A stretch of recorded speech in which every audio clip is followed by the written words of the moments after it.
Hello and welcome to this week's roundup by blockchaingamer.biz. Today is Friday, the 21st of April, and I am your host, Jenny Jordan, and with me today is co-host John Jordan. Hello. I'm in the sun. It's sunny. I can tell. Your face looks all washed out. It's a special effect. It's a weird part of the day in the summer where for about an hour I get the sun coming in my window. There we go. Right, so we have got two investments this week. We have the Crafton and Neighbors said announced that they investing $37 million into metaverse project Migaloo. That's previously, this was Crafton's metaverse project, but now it'll be a joint venture between them two and they'll be based in North America. The second investment is the Swedish game studio Goals that secured a 20 million Series A funding round. It's led by Reddit founder Alexis Ohanian's 776. And that will go into their game, the making of their game with the same name, Goals. So can you tell us anything more about this? I'm just having fun with this. It's like a special effect, isn't it? Like set my hair on fire. Sorry. Serious. Yes. So the South Korea one is sort of not quite clear what they're doing in terms of it's a sort of metaversey thing, and Crafton made this big buzz over a year ago with this sort of avatar, very very photorealistic avatar called Anna.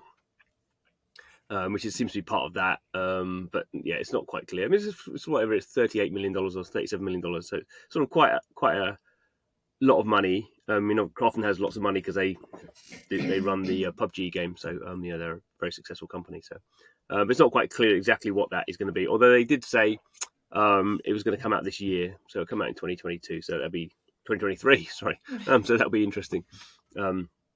To see what they do with that. They've not announced Crafton haven't announced a lot of blockchain stuff. So the Goals one is in a sense, yes, more interesting from a sort of a traditional Web3 games point of view, I suppose. So they've now raised like $39 million, which is, I think, probably puts them not quite in the top 10 of blockchain game projects that have raised money, but probably in the top 20, I would think. There's quite a lot around that sort of 40 million mark, which is certainly, a decent enough sum of money to make a, pretty fully fledged game. And have I think they said they've got a team of 50 and they'll be up to 75. So it's not quite one of these sort of massive teams with hundreds of people making a game for 5 years, but it's sort of starting to get to that sort of level of sort of quality we haven't seen sort of in many blockchain games. I guess the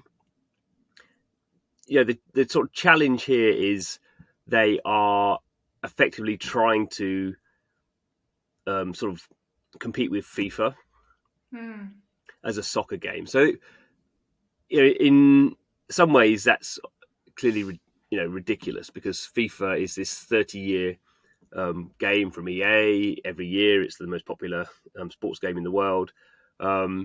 And talking to people, don't know how many hundreds of people EA have working on that game. They have multiple teams working on that game, on sort of different yearly cycles.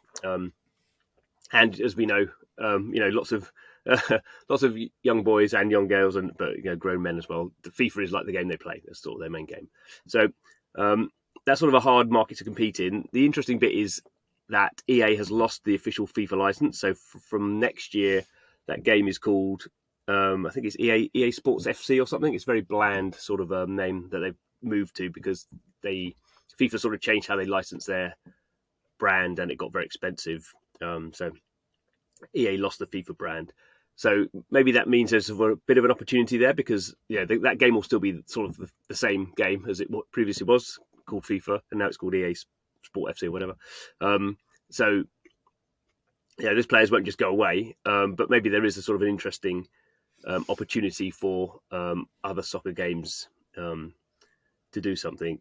And obviously this Goals game is, it's not just, they're not just copying FIFA, they are trying to do something different. And there's quite an interesting interview with the founder, who was a professional esports player playing Call of Duty, and he was basically saying that he felt FIFA had got too much like a simulation. So it was like a simulation of football, and it had lost some of its sort of fun as a game. So that they were very much focused on this sort of like, we don't care about simulating football. We want it to be a fun sort of experience. So we'll see how they do that.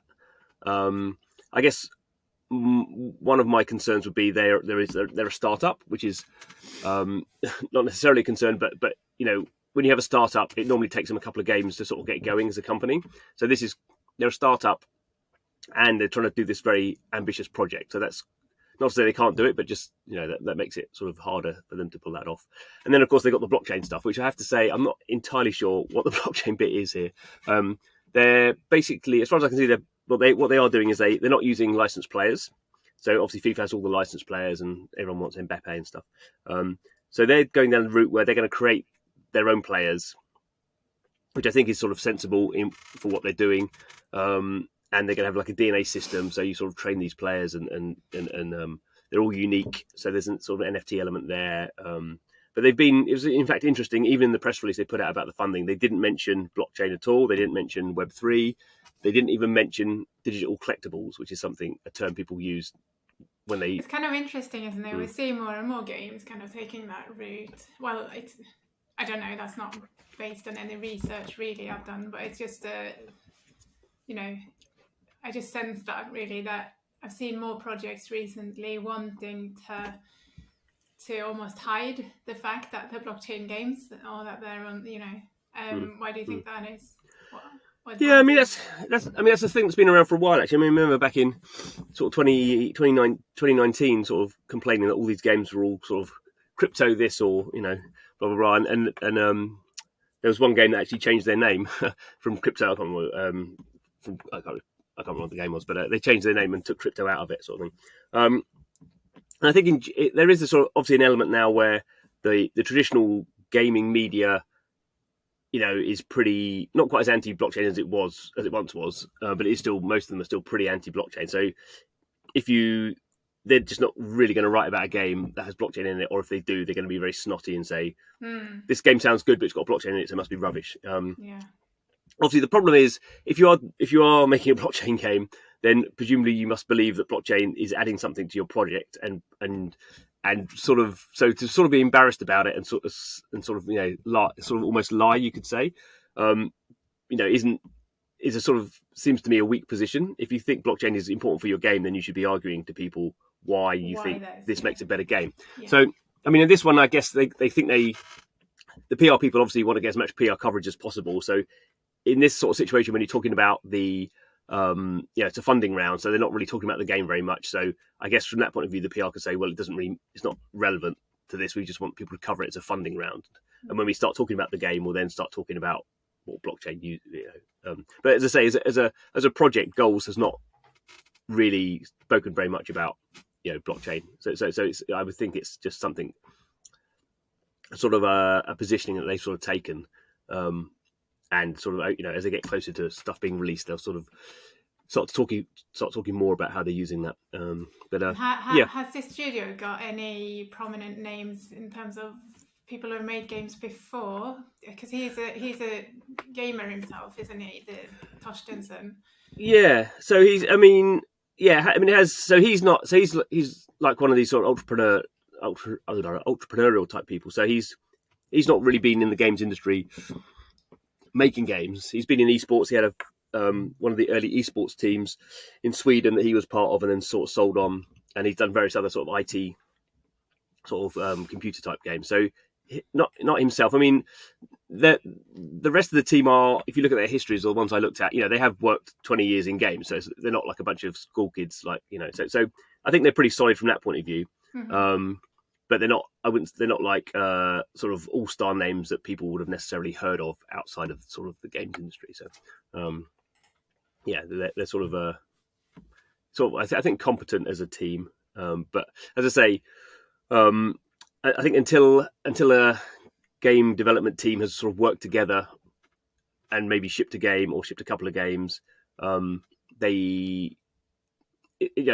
games is just really hard, and so being a new company is hard, and building a game is hard. And when you're a new company building a game, then you sort of, by the time you've made your first game, you go, right, we've sort of got that out the system, and now we sort of understand how we work and how we're going to do stuff. So there is a bit of a process there.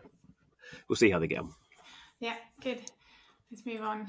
We had another announcement that was the Web3 PC games distribution platform Elixir Games. They announced a strategic partnership with game publisher Square Enix.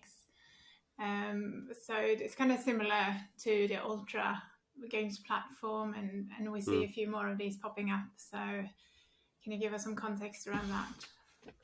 Yeah, I mean, I think why this was sort of interesting and why we wanted to cover it was not so much that Square Enix is doing stuff with Elixir Games. That's sort of, minor. But there are a lot of these sort of blockchain game they're either sort of distribution platforms, which means you sort of actually download the game from those, or they're sort of discovery mechanics. So you sort of go to a website and it tells you all the blockchain games, and maybe it has some sort of integrated wallet system or something like that. So there's quite a lot of them. I mean, the big one is Ultra, which we've spoken about before, and that's launching on the 25th next week. So that's really that's the project that's really been spent 4 years in development. It's a really all singing, all dancing. It runs its own blockchain. It does Web 2 games, it does Web 3 games. It has integrated esports. It has an integrated Twitch type thing. I mean, it's a very complicated project, and we'll see how that gets on. They're going through like a big marketing push, announcing all the games that they're going to be releasing. So there's that, and then there's these other ones which are not as fully featured. So Elixir doesn't have all that esports type stuff. But it is interesting that you're finding like one of the games that Ultra announced it was going to be supporting is already live on Elixir. So there's only sort of so many blockchain games out there, and there's no reason for them to be in one or the other. So it is kind of interesting. There's Flame is another one, which is more about web games, and there's quite a lot of these sort of distribution channels. So Steam is obviously the really big one that doesn't take blockchain games. But then there's the Epic Game Store, which is sort of the sort of second to Steam, and that's sort of quietly building up its catalogue. So I think there's probably about sort of over 10 games now. They're not all live. There's a few live, but a lot of them are sort of coming now. Sort of you can put them on your wish list. So there is actually quite a lot of these alternative stores that are going to be pushing blockchain games. So it's interesting from that sort of point of view, where I think a lot of people in the space have felt not being able to get their PC game on Steam with NFTs in there is a sort of a problem, a bit like mobile game developers not unsure about whether they can get their games through the app stores or not. But at least on the PC side, which is more open, there are these other platforms trying to solve that at least. So we'll see if any of them get traction. And then we had the Merry Circle DAO announcing their plans to launch Beam, a gaming focused subnet blockchain on Avalanche. Yes. And they also have plans of like a launch pad type thing, and there's Sphere. Is that a similar thing to? So Sphere is, I mean, it's not launched yet, but as far as I understand it, Sphere is more like a marketplace. So it's more like an OpenSea or a Blur. I mean, it's one of these things. Whether the world needs another NFT marketplace, clearly it doesn't. I mean, it's a really hard business. It's very competitive. It's obviously OpenSea and Blur are the two big ones. Not particularly gaming focused, but they're really sort of spending a lot of time sort of competing to get the big whales to use one, not the other. I mean, I think the thing for Merit Circle, which is an interesting sort of company, it was started off as sort of a guild and then has become a bit more of a sort of a I don't know, multifaceted. So it does some investment, has its own token, and then it's building out some games and stuff as well. This is sort of, again, the wider context here is there's all these layer 2 scaling solutions. So we've discussed in the past, Immutable partnering up with Polygon for the ZK EVM roll-up type stuff. And you have a whole bunch of other ZK roll-up things. You've got Arbitrum as a sort of L2 on Ethereum. You've got optimistic roll-up sort of. So you've got all these different sort of ways in which people are sort of choosing.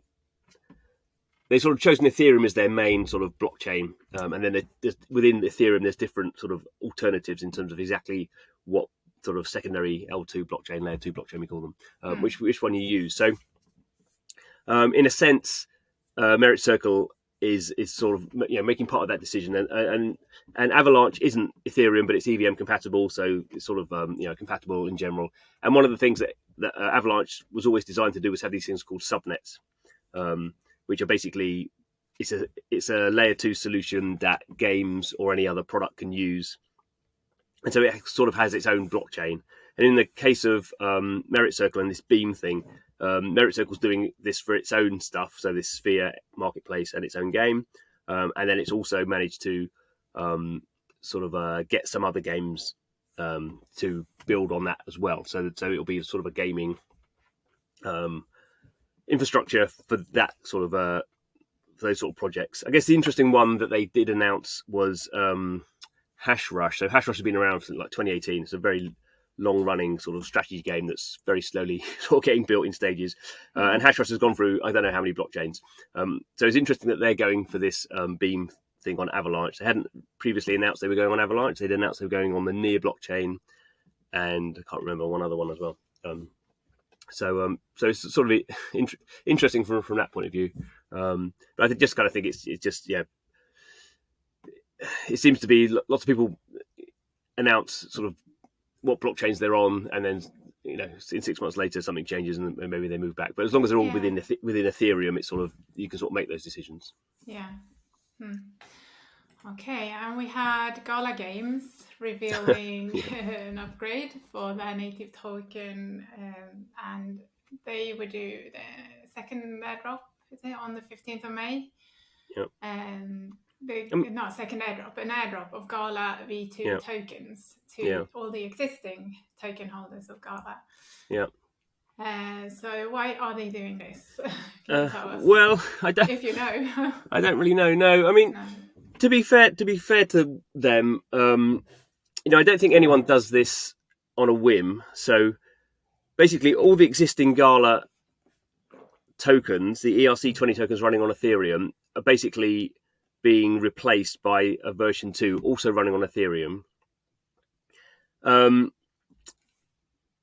So the interesting bit here is sort of Gala has its own. We've been talking about L2 scaling solutions. So Gala has its own sort of blockchain that it's moving towards. So I can sort of understand if it's doing this, making this change now, because it's basically stopping the version on Ethereum and sort of moving everything over to its new blockchain, which is sort of what Sky Mavis did when they had everything on Axie Infinity ran on Ethereum, and then they moved it all over to their own blockchain, Ronin.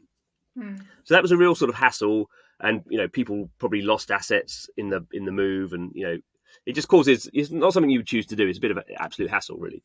But they did it because obviously they were like, we're doing this as a one-off. We're moving to this blockchain. This is what we're doing.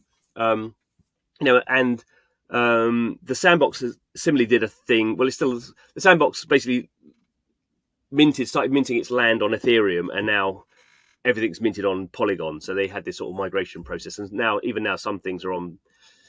You'll find some Sandbox land is still on Ethereum and some is on Polygon, but there's a migration thing there. So it's not something you choose to do. And I'm just a little bit unsure. If you read the Medium post, Gala sort of says, well, this is an improvement and it allows us to sort of, it's more secure and it allows us to do sort of future things that we want to do.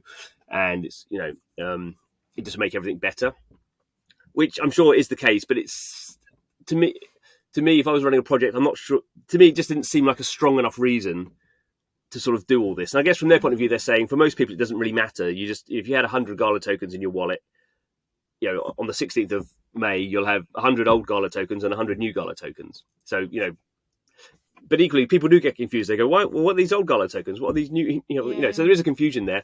And then there is this other thing where they say, if you have your tokens in a smart contract, or you have them in a liquidity pool. So if you're you're sort of earning sort of yield by having them in Uniswap or something, then you should take those. We can't necessarily guarantee that we can airdrop those tokens because we can't really see the wallets in that way. So obviously, I don't know. I haven't really looked to see. But there'll be a whole bunch of people who probably have, if you're in a liquidity pool, you probably have quite a lot of value in there. You don't just put like $10 of value in there. You probably put thousands of dollars. So potentially there'll be some of those people who will just not get the airdrop because they're not following it or whatever. So it just seemed a little bit unclear to me from that point of view. And if I wanted to put a cynical spin on it, which is obviously worth thinking about, is the one thing I did just think was that the Gala token is not unique in the sense it went up very high and then came down. It's come down a lot, so it's down like 94%, exactly the same as Axie and Sandbox. So there's no different trajectory there. But I just sort of wondered if with this new token, if you looked at the price of the Gala token, it obviously wouldn't tell you the price that it was a year ago when it was very high and has come down a lot, because that's the old token and no one's going to look at it anymore. So there is a slight positioning around now. You'd have this sort of clean token and the price will be exactly the same as the old one, but when it's going up, it won't have, it won't have the sort of the history of how much it went up and how much it went down again. And just in general, I think Gala are very, very focused on their token price, which is not necessarily a bad thing. If you're a blockchain game project with a token, that's something you should sort of worry about. But maybe I think probably Gala. But my sort of what I'm not clear about is most people would sort of say in the long term we focus on our product and we build great products and the token price looks after itself. I think Gala is a little bit more focused on this is our token price and maybe the projects look after themselves, and maybe they got it the other way around. So that's the only thing I can think of. Projects going on, haven't they? They've got an awful lot of games, enormous amount. Well, not enormous, what is that? But it's like 20 or so. I think they have said they've got 40 games in development. I think there's definitely 20 have been announced. So, very busy stuff going on there. So, in general, in conclusion, waffle. I do kind of think there probably are technical reasons why they want to change the token, and that makes what they're trying to do in the long term better. So I don't think they're doing it just for a whim and to change the price, but it just seems to me sort of slightly. I was just surprised they were doing it because it's just confusing for people. Points in there. We had launches as well. We have Ember Sword playtest is live. We had the Wildcard Alliance that's Genesis mint the wild passes. They all sold out quickly. We had Mochaverse starting their tournament in what's it called? Arcade. Yep. And what else? We have Game of the Week to finish off with. And the choice this week was Infinite Merge.